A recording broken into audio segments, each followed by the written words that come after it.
आपली संस्कृती, आपले संस्कार सदा राहू दे आपल्या सोबत। भारताच्या महान ग्रंथांचे आणि काव्यांचे संपूर्ण संकलन सबस्क्राइब करा तिलक। राम राम हे राम, जय श्री राम।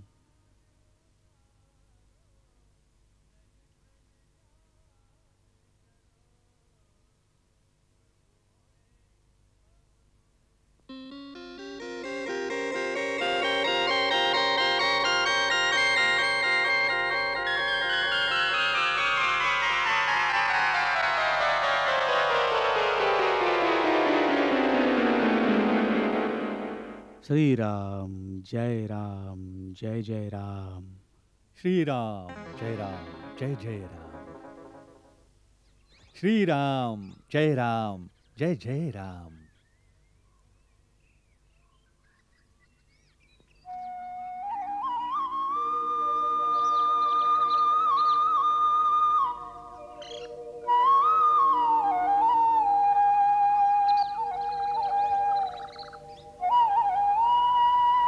जय श्री राम,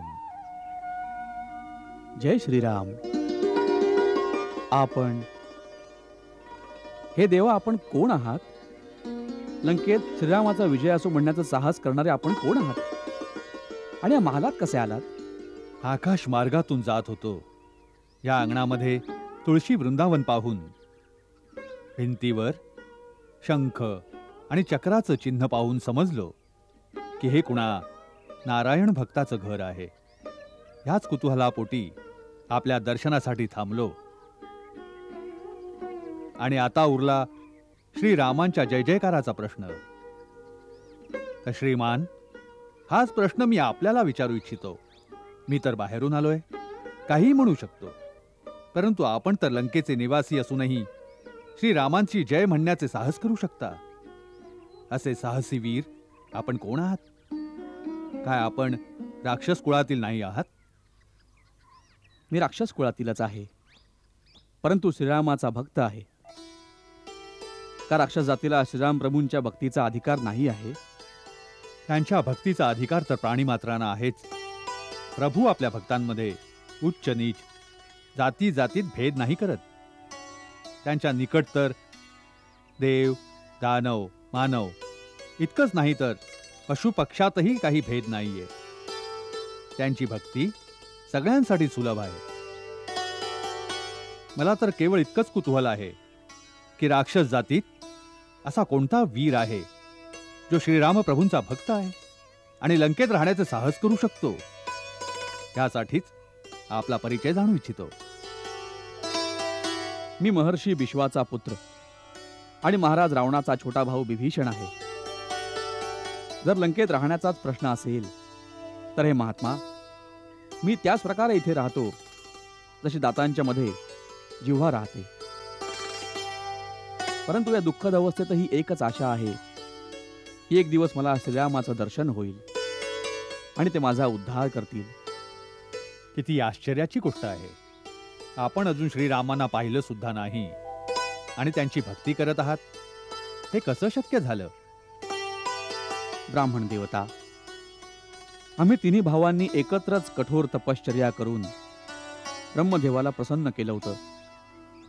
जेव्हा ब्रह्मदेवाने वरदान मागण्यास सांगितलं तेव्हा मोठ्या भावांनी शक्ती मागितल्या आणि मी केवळ श्रीनारायणाची अनन्य भक्ती आणि त्यांच्या दर्शनाचा वर मागितला।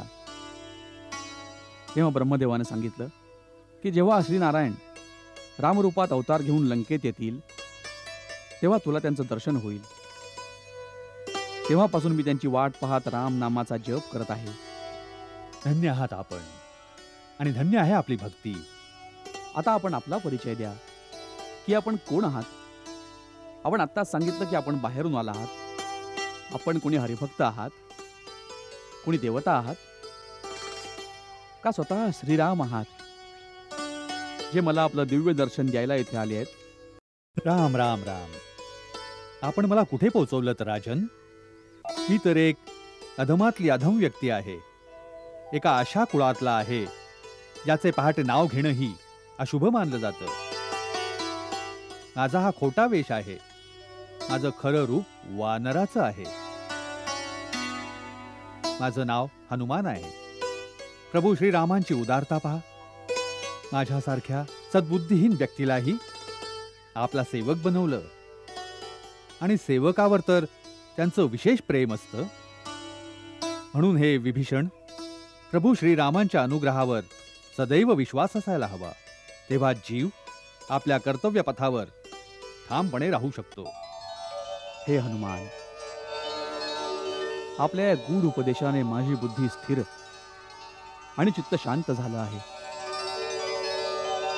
आता मला विश्वास वाटत आहे की मला अनाथ समजून एक दिवस प्रभू माझ्यावर अवश्य कृपा करतील. या उपकारासाठी मी आपल्याला शतशत प्रणाम करतो.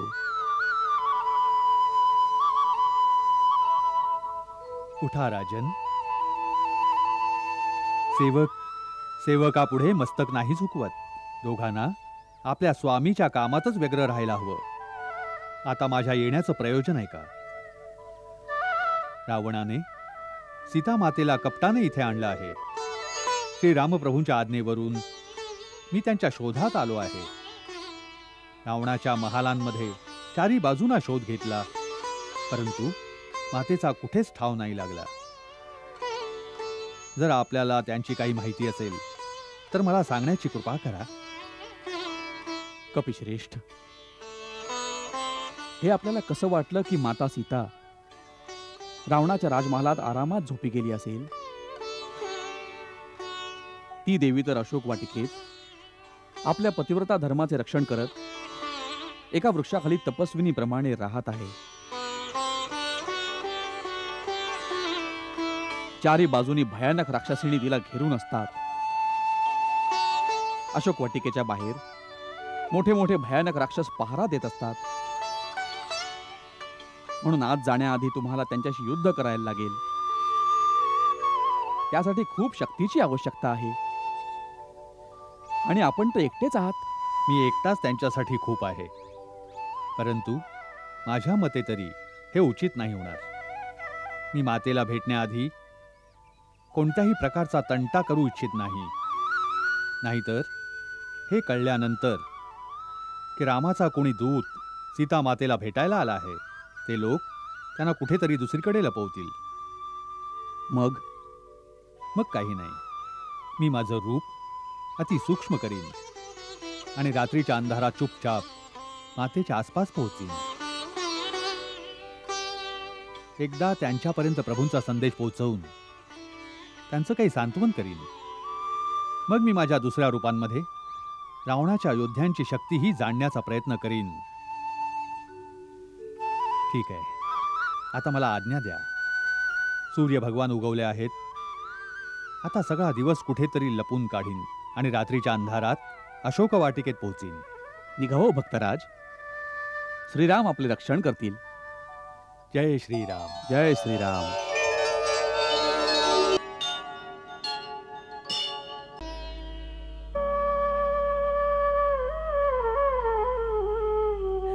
मला तर अजूनही विश्वास नाही वाटत की माझ्या स्वामींचा संदेश घेऊन कोणीतरी खरोखरच माझ्याकडे आलाय. मला भीती वाटतेय की माझे डोळे उघडतील आणि मला समजेल की मी एक स्वप्न बघत होते. हे कपिश्रेष्ठ, काय तुम्ही खरंच सांगत आहात? काय माझे स्वामी पण माझी तितकीच आठवण काढतात जितकी मी त्यांची काढते? मला क्षमा करा माते. प्रभू रामांचं प्रेम आपल्यापेक्षा कितीतरी जास्त आहे, पण ते कोणी पाहू शकत नाही. आपण एखाद्या राक्षसिणीला आपल्या मनातली गोष्ट सांगू शकता, पण प्रभूंची विवशता बघा. ते तर आपल्या मनातली गोष्ट कोणाला सांगू पण शकत नाहीत. सर्व दुःखाला आपल्या हृदयात दाबून टाकून कोरड्या डोळ्यांनी फक्त चौकडे बघत राहतात. कोणाला काही सांगत नाहीत, रात्रीचे झोपत नाहीत. त्यांची व्यथा कोण समजू शकणार? येताना मला फक्त एवढंच म्हणाले की हनुमान, सीतेला सांग, तू गेल्यानंतर माझा देह प्राणहीन झाला आहे. बस मग असं वाटलं की त्यांनी मूकभाषेत आपल्याला खूप काही सांगितलं, जे कदाचित फक्त आपणच ऐकू शकता. हो, मी ऐकू शकते. मी ऐकतेय हनुमान. त्यांनी मूक भाषेत जे काही मला सांगितलं ते सर्व ऐकतेय. त्यांना सांगा की सीता आपलीच आहे आणि आपल्याच विश्वासावर अजूनपर्यंत जिवंत आहे. पण आता जीणं असहाय्य झालंय. आता यायला उशीर केला तर मी जिवंत नाही दिसणार. असं नाही होणार माते. तात, तुला नाही माहित मी किती दुःखात जगतीये. मी सर्व पाहिलंय माते. वृक्षावर बसल्या बसल्या रावणाचा संवाद, या राक्षसिणींचा व्यवहार सर्व बघितलंय. आणि मी हे पण पाहिलं आहे माते, एक पतिव्रता स्त्रीचं तेज तिन्ही लोकांचा विजेता आणि घमेंडी रावणाला कसं निस्तेज करून टाकतं ते. आणि हे पण पाहिलं आहे की चंद्रहासासारखं जगत विजयी खड्ग गवताच्या पात्यापुढे कसं डोकं नमवतं माते. धर्माची शक्ती आणि अधर्माच्या दुर्बलतेचं मर्म आज आपल्या श्रीचरणांच्या प्रतापामुळे पाहिलंय माते. आम्हाला आशीर्वाद द्या की आम्ही वानर जात श्रीराम प्रभूच्या सेवेमध्ये सफल होऊ आणि या राक्षसांचा सर्वनाश करू. परंतु वानर राक्षसांचा सामना कसे करू शकतील? तू पाहिलं असशील, राक्षस तर एकापेक्षा एक धिप्पाड आहेत आणि वानर तर सर्व तुझ्यासारखे असतील ना वत्सा. होय माते, सगळे माझ्यासारखे आहेत. पण आपल्या पतिव्रता धर्माची शक्ती जी एका पात्याला तलवारीशी टक्कर घेण्यास योग्य बनवते, ती शक्ती पण आमच्याबरोबर असेल ना? ठीक आहे पुत्रा, पण राक्षस तर मोठे मायावी आहेत. माते, आपल्या आशीर्वादानं आणि श्रीराम प्रभूंच्या कृपेनं आम्ही पण त्यांच्यापेक्षा कमी नाही आहोत. आपल्याला विश्वास बसावा म्हणून मी आपल्याला माझा एक मायावी रूप दाखवतो. जय श्रीराम.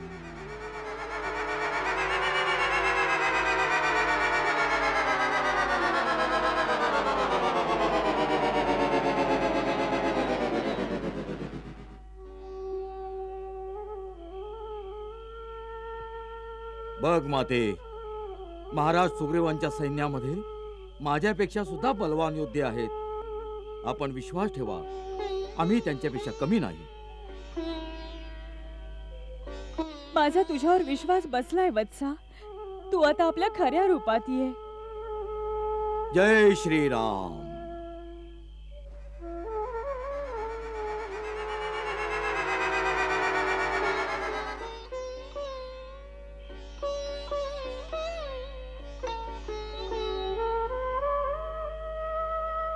हेच माझं खरं रूप आहे.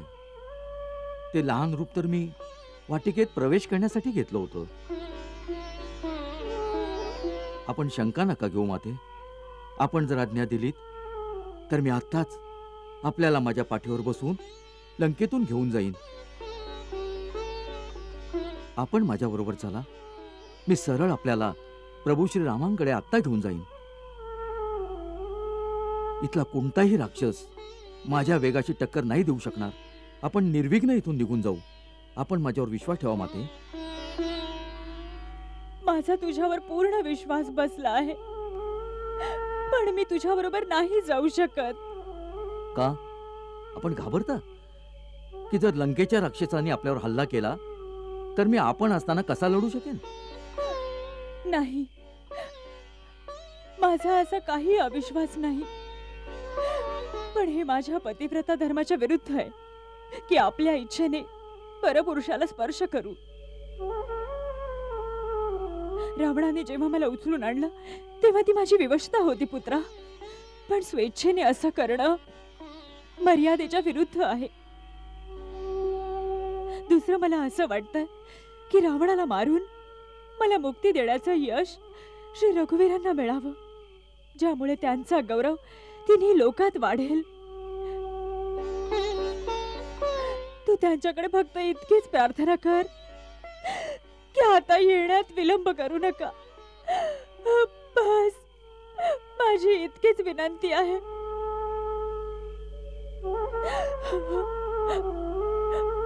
आता तू जा, कोणी पहारे करी येईल. येऊ देत, मी त्यांना नाही घाबरत. नाही, त्यांच्याशी लढताना जर तुला काही झालं तर समुद्र ओलांडणं कठीण होईल. आता तू आपल्या स्वामींकडे जा. माते, मी त्यांचं गुप्त दूत आहे. माझं हे पण कर्तव्य आहे की जाण्यापूर्वी शत्रूच्या बलाबलाचा थांग लावू, अनुमान काढू की त्याची शक्ती किती आहे, त्याची दुर्बलता कशात आहे, त्यांची व्यूहरचना कशी आहे, त्याचं अस्त्रशस्त्र कुठे आहे. हे ज्ञान युद्धाच्या वेळी खूप उपयोगी पडेल. दुसरी गोष्ट अशी आहे की मी आणखी एक लीला करू इच्छितो, ज्यामुळे शत्रूच्या हृदयात भीती उत्पन्न होईल आणि तो विचार करू लागेल, जर श्रीरामाच्या दूतामध्ये एवढी ताकद आहे तर श्रीराम प्रभूमध्ये किती ताकद असेल. यामुळे शत्रूचं साहस तुटू लागतं आणि भीती त्याला युद्धामध्ये निर्बळ करून टाकते. माझी चिंता करू नका माते. मला आज्ञा द्या की जाण्यापूर्वी मी काही लीला करून दाखवीन. ठीक आहे वत्सा, श्री रघुवीरांचं नामस्मरण करून आपलं कर्तव्य पूर्ण कर. माते, मला भूक पण लागली आहे. या वाटिकेत सुंदर सुंदर फळं आहेत. इथूनच आरंभ करतो. पहिल्यांदा फळं खाईन, मग वाटिकेचा विध्वंस करीन. आरडाओरडा ऐकून चिंता करू नका. जाण्यापूर्वी एकदा आपल्या चरणांची धूळ घ्यायला येईन. ठीक आहे.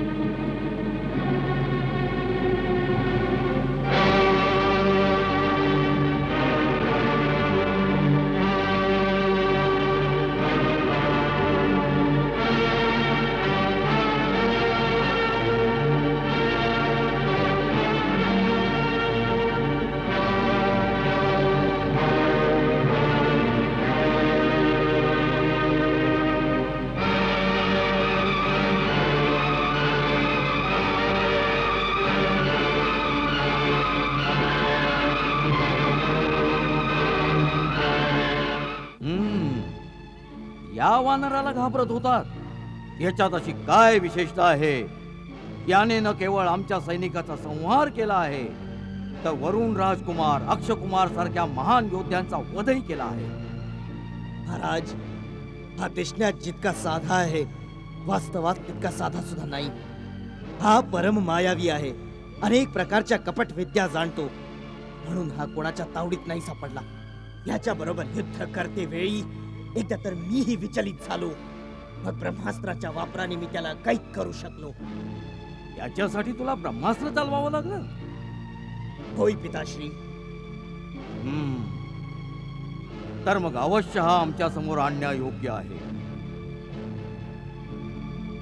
बोल वानरा, कशाच्या जोरावर तू आमच्या सुंदर उपवनास उजाड केलंस? आमचे राक्षस जे तिथले रक्षक होते, तू त्यांना कुठल्या अपराधासाठी मारलास? प्रभू, आपल्या शरीराला व्यवस्थित ठेवणं आणि त्याचं रक्षण करणं प्राण्याचा पहिला धर्म आहे. ह्याच धर्मानुसार जेव्हा शरीर अत्यंत भुकेले असेल आणि खाण्याचा पदार्थ समोर असेल, तर ते खाण्यामध्ये धर्म आणि न्यायाच्या दृष्टीने काहीही दोष नाही. मी 100 योजने समुद्र ओलांडून आलो होतो. या परिश्रमाने मी खूप थकून गेलो होतो आणि भूकही लागली होती. म्हणूनच अशोक वाटिकेतील फळं आपला अधिकार समजून खाल्ली. महाराज, रात्रीच्या वेळी जेव्हा वृक्ष झोपलेले असतात, तेव्हा त्यांची फळे व पानं तोडणं वर्ज्य आहे. ह्यासाठी मी प्रथम त्यांना हलवून हलवून जागा करत होतो. त्यांना हलवता हलवता काही वृक्षांची मुळे बाहेर निघाली. बस मग आपल्या सैनिकांनी माझ्या शरीरावर प्रहार केले. आपल्या शरीर रक्षणाच्या धर्मासाठी मला त्यांच्याशी लढावं लागलं. महाराज, यांनी माझ्यावर प्रहार नाही केला, मी त्यांना काही नाही केलं. बस मी केवळ त्यांनाच मारलं ज्यांनी मला मारण्याचा प्रयत्न केला. ह्यासाठी आपले पुत्र राजकुमार अक्ष त्याला परलोकी पाठवावं लागलं. महाराज, जे युद्धाच्या इच्छेने आले त्यांना मारणं अधर्म नाहीये. आमचे प्रिय पुत्र राजकुमार अक्षकुमारांचा वध करते वेळी तुला आमच्या शक्तीचं काहीच भय नव्हतं. वानरा, तू आमचं नाव आणि आमची कीर्ती अजून नाही ऐकलीस? ऐकलीये महाराज. आपली कीर्ती आणि आपल्या कारनाम्यांची यशोगाथा ऐकलीये. कसे सहस्रबाहू बरोबर आपण वीरतापूर्वक युद्ध केले होते आणि मग कसे वानरराज वालींनी आपल्याला आपल्या काखोटीला मारून 6 महिन्यांपर्यंत फिरत राहिले. आपल्या वीरतेच्या चर्चा तर तिन्ही लोकांमध्ये ऐकायला मिळतात. महाराज, जो कपटाने भिकाऱ्याचा वेश घेऊन कोण्या एकट्या अबला स्त्रीला चोराप्रमाणे पळवून आणतो, असा परमवीर आपल्याशिवाय दुसरा कोण असू शकतो? वानरा!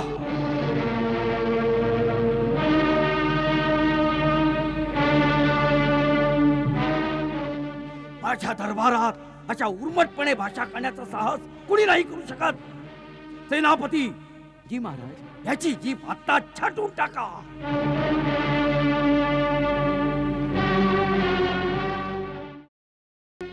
थांबवा सेनापती. अमात्य प्रहास, आपण आमच्या अद्यापूर्तीत बाधा आणत आहात. महाराज, असं साहस मी नाही करू शकत, परंतु आपल्या आज्ञापूर्तीच्या आधी मी आपल्या सेवेत एक विनम्र निवेदन करण्याची विनंती करतो. बोल. हे लंकेश्वर, हा कोणी सामान्य मानर वाटत नाही आणि याचं इथं येणंही काही सामान्य गोष्ट वाटत नाही. हे वानर रूप याचा खोटा वेश वाटतोय, कारण जितकं तेज याच्यात आहे तितकं वानरांमध्ये नसतं. असू शकतं की हा इंद्राच्या म्हणण्यावरून इथं आला असेल, किंवा कुबेर अथवा यमाचा दूत असेल, किंवा विष्णूनच याला इथं पाठवलं असेल. सगळ्यात आधी हे जाणून घेणं अत्यंत आवश्यक आहे.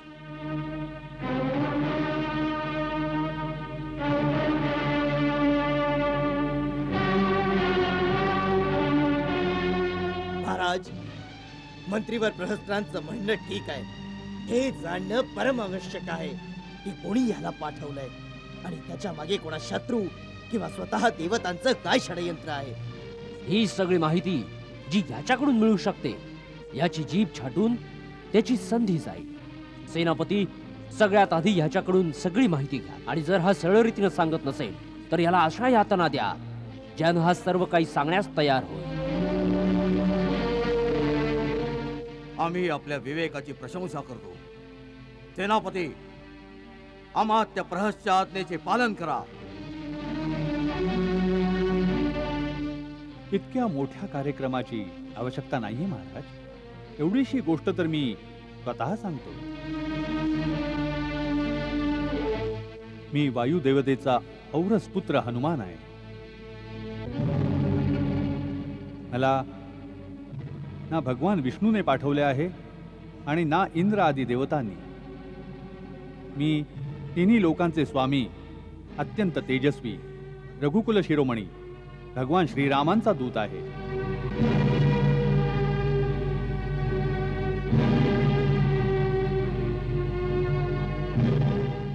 त्यांची पत्नी सीता मातेला तुम्ही कपटाने पळवून आणले आहे. मी त्याच सीता मातेचा शोध घ्यायला आणि आपल्याला भेटायला 100 योजने समुद्र ओलांडून आलो आहे. मी सीता मातेचं दर्शन घेतलं आहे.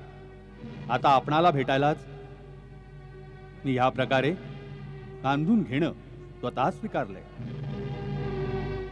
नाहीतर देवता आणि राक्षसही मला कुठल्याही अस्त्राने किंवा पाशात बांधू नाही शकत, कारण की मला ब्रह्मदेवाकडून असं वरदान मिळालंय. मी तर हे पाहण्याच्या इच्छेने इथे आलो होतो की महर्षी पुलत्स्य, ज्यांचं यश निर्मळ चंद्रासमान आहे, त्यांच्या वंशामध्ये त्यांच्या कीर्तीला कलंकित करणारा असा कोण मूर्ख आहे जो श्रीरामांशी वैर करण्याचं साहस करू शकतो, ज्याला रघुनाथाच्या शक्तीचं न भान आहे न भय आहे. तू एका तुच्छ मानवाच्या शक्तीनं रावणाला घाबरवायला आलायस? रावण, ज्याला ब्रह्मा आणि स्वतः भगवान शिवाकडून शक्ती प्राप्त झाली आहे. जर मी भगवान शंकर असतो तर यावेळी आपल्याला हाच उपदेश दिला असता की वत्सा, माझ्या शक्ती आणि माझ्या दयाबुद्धीचा दुरुपयोग नको करूस. तू धर्मपूर्वक तपस्येच्या द्वारे ज्या शक्ती माझ्याकडून मिळवल्या आहेस त्यांचा उपयोग विनम्रतेने धर्माच्या कार्यातच कर. तर त्यांच्यामुळे आपल्या अंगात पाप, अहंकार आणि अधर्म प्रबळ होऊ दिलास तर त्याचा एकच परिणाम होईल, विनाश, संपूर्ण विनाश.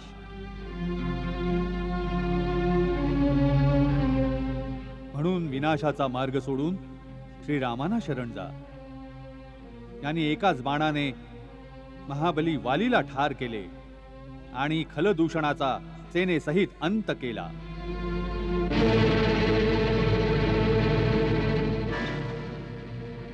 त्यांना ओळखा, ते साऱ्या जगताचे स्वामी आहेत. तिन्ही लोकांमध्ये त्यांच्याशी टक्कर घेणारा कुणीही नाही. समस्त देवता, ब्रह्मा, स्वतः मीही त्यांच्या समोर सदा नतमस्तक राहतो. अच्छा, अजूनही वेळ आहे. जानकी मातेला घेऊन त्या शरणागत वत्सलाला शरण जा. चपळ वानरा, ही भगवान शिवाची वाक्य आहेत का तुझ्या भ्रमित बुद्धीचे प्रलाप? वा, आता वानरासारखे आदम प्राणीही रावणाला गुरुप्रमाणे उपदेश करतात. चांगले उपदेश कुठूनही मिळाले तर ग्रहण केले पाहिजे. राजा, आपले रूप आणि धैर्य अद्भुत आहे. आपलं साहस अनुपम आणि कांती निराळी आहे. आपल्यात एका महान राजाची सर्व लक्षण हजर आहेत. केवळ मनाची वृत्ती बदलूनच आपण ते स्थान प्राप्त करू शकता. तिथे देवता आपली पूजा करतील. लक्षात ठेवा, धर्माविरुद्ध कामाने सदा अनर्थच उत्पन्न होईल. पाप स्वतःच आपल्या कर्त्याला मुळापासून नष्ट करून टाकते. म्हणून आपल्यासारख्या बुद्धिमानास दुसऱ्याच्या स्त्रीला घरात कैद करण्यासारखे निंद कार्य शोभा नाही देत. हेच एक पाप आपल्या सर्व शक्ती आणि सोन्याच्या महालांसहित या लंकेचा नाश करून टाकेल. या हसत्या खेळत्या देशामध्ये एका चित्काराखेरीज काहीच उरणार नाही. मृतात्म्यांना पाणी देणार देखील कोणी नाही राहणार.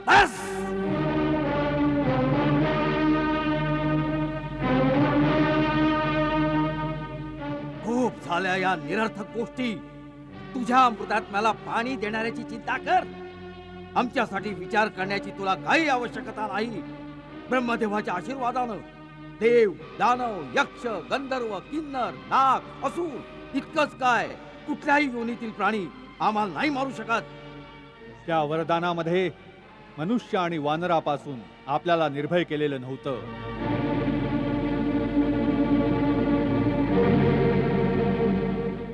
भगवान श्रीराम ह्यावेळी नररूपात आहेत आणि सुग्रीव वानर आहे. राजन, मी पुन्हा हात जोडून सांगतो, श्रीरामांशी द्रोह करणाऱ्याला स्वतः शंकर, विष्णू, ब्रह्माही नाही वाचवू शकत. रामाशी विन्मुख होऊन लाखो करोडोंची संपत्तीही अशीच रयाहीन आहे. जसे एखाद्या स्त्रीचे शरीर सोन्याचे दागिने घालूनही वस्त्रांशिवाय मर्यादाहीनच राहत. महाराज रावण, मी आपल्याला अंतिम सूचना देतो की जिला आपण सीता समजत आहात ते विषमिश्रित भोजनासारखे असून आपल्या मृत्यूचा संदेश आहे. सीतेचं रूप धारण करून आपल्याकडे काळाचा फास येऊन ठेपला आहे. महाराज रावण, ही अंतिम सूचना आहे, नाहीतर मरायला तयार रहा. मी स्वतःच तुला मृत्यूदंड द्यायची शक्ती राखून आहे, परंतु मला श्रीरामांची आज्ञा नाही. तसाही हा गौरव श्रीरामांनाच मिळायला हवा. मृत्यूदंड द्यायची शक्ती कुणात आहे? या दुष्टाला हे सांगा. त्याच वेळी याचं शिर कापून टाका.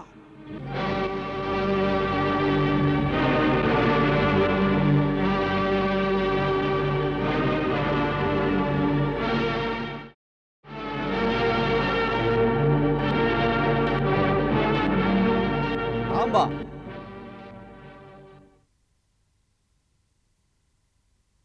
राक्षसराज, क्षमा करा. जर आपण रागावणार नसाल तर सेवकाची एक विनंती आहे. सांग. महाराज, हा वानर दूत बनून आला आहे. या वानराचा वध करणं धर्माविरुद्ध आहे आणि लोकाचाराच्या दृष्टीनेही निंद्य आहे. आपण तर राजधर्माचे विशेष जाणकार आहात. आपल्यासारख्या वीरास हे कदापि उचित नाही. मी विभीषण काकांच्या प्रस्तावाशी सहमत नाही. ही तर याला दूतही नाही मानत, कारण याने दूतासारखं आचरणच नाही केलं. आल्या आल्या शत्रूप्रमाणे आमच्या सैनिकांचा वध केलाय. याने एका गुप्तचरासारखंच आचरण केलं आहे. हातात आलेला शत्रू किंवा त्याच्या गुप्तचरात सोडून देणं यात हुशारी नाहीये महाराज. नंतर मग पश्चाताप होतो. मी ह्याला मृत्यूदंड देण्यास अनुमोदन देतो. इंद्रजिताचं कथन सत्य आहे. पाप्याचा वध करण्यात काही पाप नाही. या वानरानं राजवाटिका उद्ध्वस्त करून राजकुमार अक्ष आणि महाबली जांबूमलीचा वध केला आहे. त्याचा वध न्यायोचित आहे. लंकेश्वर, सत्पुरुषांचं म्हणणं आहे की दूत कुठेही कोणत्याही वेळी कोणत्याही अवस्थेत वध करण्यायोग्य नसतात. यात संशय नाही की ह्याने सगळी कामं शत्रूसारखी केली आहेत. तरीही दूताचा वध करणं उचित नाही समजलं जात.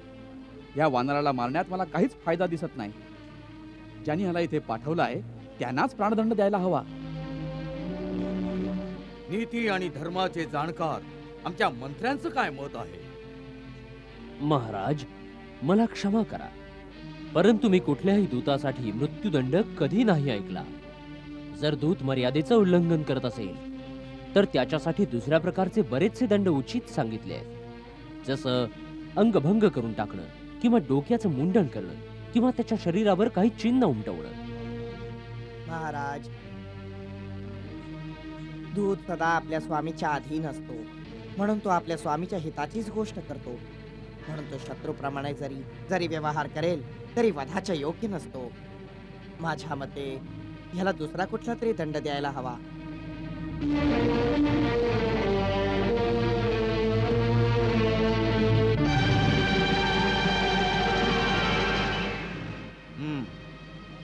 आम्ही आपल्या सर्वांच्या मताचा स्वीकार करतो, परंतु ह्या दुष्ट वानरास कोणता ना कोणता दंड देणं आवश्यक आहे. वानरांना आपल्या शेपटीचं फार प्रेम असतं. तोच त्यांचा अलंकार असतो. म्हणून ह्याची शेपटी जाळून टाकण्यात यावी.